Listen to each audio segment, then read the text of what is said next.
கீர்த்தனாவுக்கும் ஆயாவுக்கும் birthday அப்படின்னு சொல்லிட்டு துணி எடுக்கலாம்னு நாங்கள் கேவிடெக்ஸ் போயிருந்தோம். கீர்த்தனாவுக்கும் ஆயாவுக்கும் ஒரே டேட்டில் தான் பர்த்டே. நாங்கள் எப்பயுமே ஒன்றா தான் கேக் வெட்டுவோம். ஆயாவுக்கு 2 புடவை ப்ளவுஸ் எல்லாம் வாங்கியாச்சு. ஆனால் ஆயா கிட்ட போய் நாங்கள் வாங்கலை அப்படின்னு சொல்லிட்டு அவங்கள ப்ராங்க் பண்ண போகிறோம்.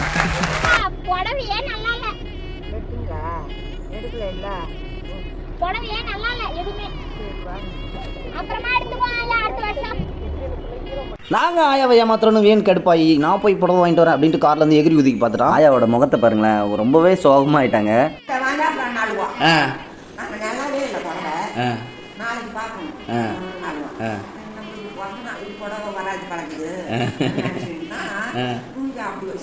சோகமாக இருந்தா அப்படியே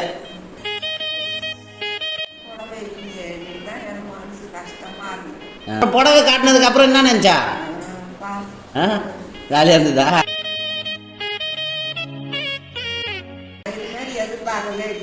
ஓகே மக்களே, நாளைக்கு இன்னொரு வீடியோவில் பார்க்கலாம். பாய்.